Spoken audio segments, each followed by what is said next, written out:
بسم اللہ الرحمن الرحیم۔ السلام علیکم۔ آج ہم 7ویں کلاس کی 7 کلاس کی اسلامیات کی بک سٹارٹ کرتے ہیں، Punjab curriculum and text book board Lahore.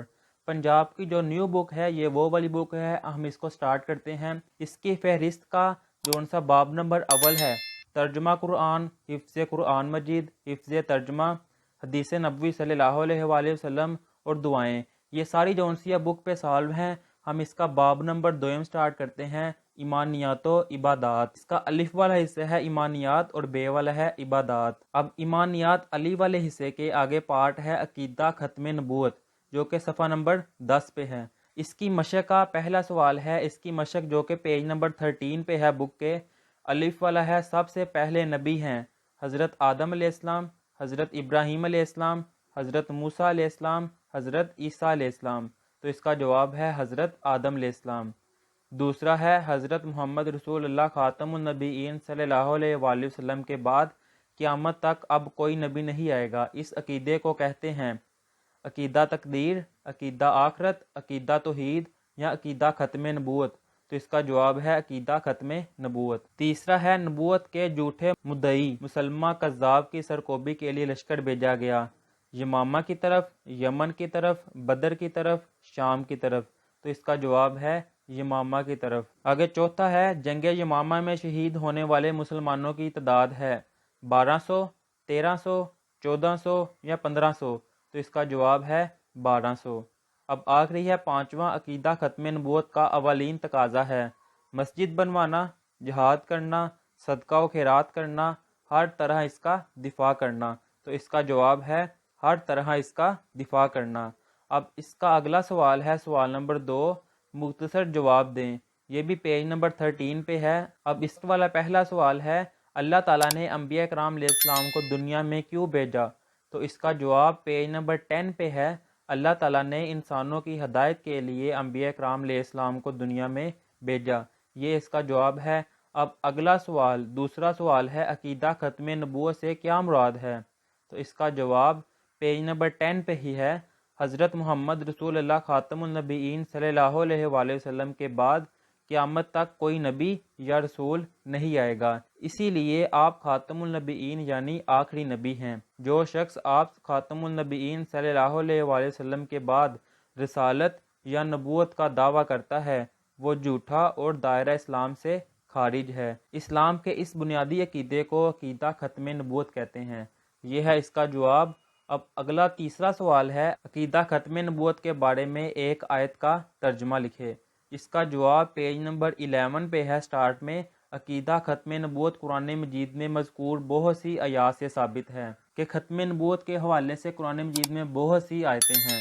ان میں سے ایک ہم لکھ لیتے ہیں۔ سورۃ الاحزاب میں اللہ تعالیٰ فرماتے ہیں، جس کا ترجمہ ہے نہیں ہے محمد رسول اللہ خاتم النبیین صلی اللہ علیہ وآلہ وسلم تمہارے مردوں میں سے کسی کے باپ، لیکن وہ اللہ کے رسول اور خاتم النبیین ہے، اور اللہ ہر چیز کو خوب جاننے والا ہے۔ یہاں تک اس کا جواب ہے جواب نمبر 3۔ اب آگے ہے سوال نمبر 4، عقیدہ ختم نبوت کے بارے میں ایک حدیث کا ترجمہ لکھے۔ تو اس کا جواب پیج نمبر 11 پہ ہی ہے، جہاں پہ سوال نمبر 3 ختم ہوتا تھا اس کے آگے۔ نبی اکرم خاتم النبیین صلی اللہ علیہ وآلہ وسلم کا فرمان ہے جس کا ترجمہ ہے میرے بعد کوئی نبی نہیں آئے گا، یہ ہے اس کا جواب۔ اب اگلا سوال نمبر 5 آخری شارٹ کوسچن ہے عقیدہ ختم نبوت کا اولین تقاضا کیا ہے؟ اس کا جواب ہے پیج نمبر 12 پہ۔ عقیدہ ختم نبوت کا اولین تقاضا یہ ہے کہ اس کا ہر طرح سے دفاع کیا جائے۔ اس کے عملی اظہار کے لیے ہم آپ خاتم النبیین صلی اللہ علیہ وآلہ وسلم کے لائے ہوئے دین پر عمل کریں اور اس دین کو دوسروں تک پہنچانے کی ہر ممکن کوشش کریں۔ اگر کوئی شخص حضور خاتم النبیین صلی اللہ علیہ وآلہ وسلم کو آخری نبی مانے لیکن آپ خاتم النبیین صلی اللہ علیہ وآلہ وسلم کے دین کو آگے پہنچانے کی کوشش نہ کرے تو گویا وہ عقیدہ ختم نبوت کے تقاضے پر عمل نہیں کر رہا۔ یہاں تک اس کا جواب ہے۔ اگر آپ کو یہ جواب بڑا لگ رہا ہے تو آپ یہاں تک بھی لکھ سکتے ہیں، یہاں تک بھی اس کا جواب صحیح مانا جائے گا اور پورے نمبر دیے جائیں گے۔ یہ تھے اس کے شارٹ کوسچن۔ اب آگے ہے سوال نمبر 3، تفصیلی جواب دیں۔ اب اس کے 2 کوسچن ہیں، 2 پارٹ ہیں۔ پہلا سوال ہے قرآن و سنت کی روشنی میں عقیدہ ختم نبوت بیان کریں۔ تو اس کا جواب پیج نمبر 10 پہ سٹارٹ ہو رہا ہے۔ حضرت محمد رسول اللہ خاتم النبیین صلی اللہ علیہ وآلہ وسلم کے بعد قیامت تک کوئی نبی یا رسول نہیں آئے گا، اسی لیے آپ خاتم النبیین یعنی آخری نبی ہیں۔ جو شخص آپ خاتم النبیین صلی اللہ علیہ وآلہ وسلم کے بعد رسالت یا نبوت کا دعویٰ کرتا ہے وہ جھوٹا اور دائرہ اسلام سے خارج ہے۔ اسلام کے اس بنیادی عقیدے کو عقیدہ ختم نبوت کہتے ہیں۔ یہاں پہ یہ ختم نہیں ہوا، اب آگے پیج نمبر 11 پہ اس سے آگے ہے عقیدہ ختم نبوت قرآن مجید میں مذکورہ بہت سی آیات سے ثابت ہے۔ سورۃ الاحزاب میں اللہ تعالیٰ فرماتے ہیں، جس کا ترجمہ ہے، نہیں ہے محمد رسول اللہ خاتم النبیین صلی اللہ علیہ وآلہ وسلم تمہارے مردوں میں سے کسی کے باپ، لیکن وہ اللہ کے رسول اور خاتم النبیین ہے، اور اللہ ہر چیز کو خوب جاننے والا ہے۔ نبی اکرم خاتم النبیین صلی اللہ علیہ وآلہ وسلم کا فرمان ہے، جس کا ترجمہ ہے، میرے بعد کوئی نبی نہیں آئے گا۔ اب اس سے آگے ہے، حضرت محمد رسول اللہ خاتم النبیین صلی اللہ علیہ وآلہ وسلم نے فرمایا، میری اور مجھ سے پہلے انبیاء کی مثال ایسی ہے جیسے ایک شخص نے ایک گھر بنایا اور اس میں ہر طرح کی خوبصورتی کا سامان کیا، لیکن ایک کونے میں ایک اینٹ کی جگہ چھوٹ گئی۔ اب لوگ آتے ہیں اور مکان کو چاروں طرف سے گھوم کر دیکھتے ہیں اور تعجب میں پڑ جاتے ہیں، یعنی کہ حیرانگی میں پڑ جاتے ہیں، لیکن یہ بھی کہتے جاتے ہیں کہ یہاں پر ایک اینٹ کیوں نہ رکھی گئی، تو میں ہی وہ اینٹ ہوں، میں خاتم النبیین ہوں۔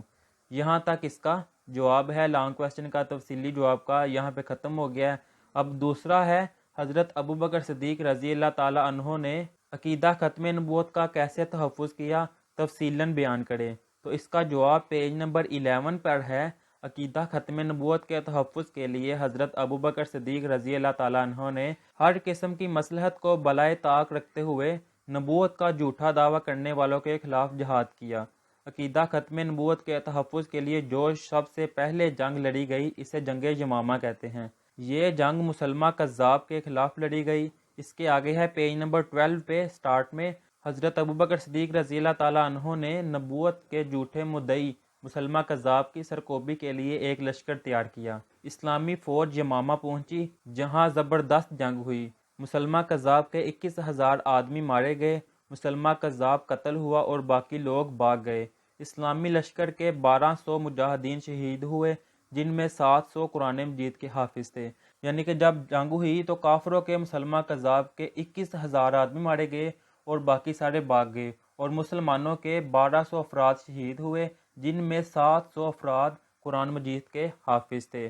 اب اس سے آگے ہے، نبی کریم خاتم النبیین صلی اللہ علیہ وآلہ وسلم کے زمانے میں اسلام کے تحفظ و دفاع کے لیے جتنی جنگیں لڑی گئیں، ان میں شہید ہونے والے صحابہ کرام رضی اللہ تعالی عنہم کی تعداد 259 ہے، اور عقیدہ ختم نبوت کے تحفظ و دفاع کے لیے اسلام کی تاریخ میں پہلی جنگ میں شہید ہونے والے صحابہ کرام رضی اللہ تعالی عنہم اور تابعین رحمۃ اللہ علیہم کی تعداد 1200 ہے۔ یہ جنگ حضرت صدیق اکبر رضی اللہ تعالی عنہ کے عہد خلافت میں مسلمہ کذاب کے خلاف یمامہ کے میدان میں لڑی گئی۔ حضرت ابوبکر صدیق رضی اللہ تعالی عنہ کے دور سے لے کر آج تک امت مسلمہ نے تحفظ ختم نبوت کے معاملے میں کسی قربانی سے دریغ نہیں کیا۔ اب آگے ہے پیج نمبر 14 پہ، خالی جگہ پر کریں۔ اللہ تعالیٰ کے پہلے نبی ڈیش ہیں، حضرت آدم علیہ السلام۔ اللہ تعالیٰ کے آخری نبی ڈیش ہیں، حضرت محمد صلی اللہ علیہ وآلہ وسلم۔ تیسرا ہے، جنگ یمامہ میں ڈیش مجاہدین شہید ہوئے، 1200۔ جنگ یمامہ میں اسلامی لشکر ڈیش نے تیار کیا۔ اس کا جواب ہے، حضرت ابوبکر صدیق رضی اللہ تعالی عنہ نے۔ اب پانچواں ہے، عقیدہ ختم نبوت کے تحفظ کے لیے لڑی گئی سب سے پہلی جنگ کا نام ڈیش ہے، جنگ یمامہ۔ اب یہاں پہ باب نمبر 2 کا پارٹ نمبر الف جون سا تھا عقیدہ ختم نبوت، وہ ختم ہو گیا ہے۔ اب انشاءاللہ اس کا اگلا پارٹ جون سے وہ ہم اگلی ویڈیو میں کریں گے۔ تب تک دے اجازت، اللہ حافظ۔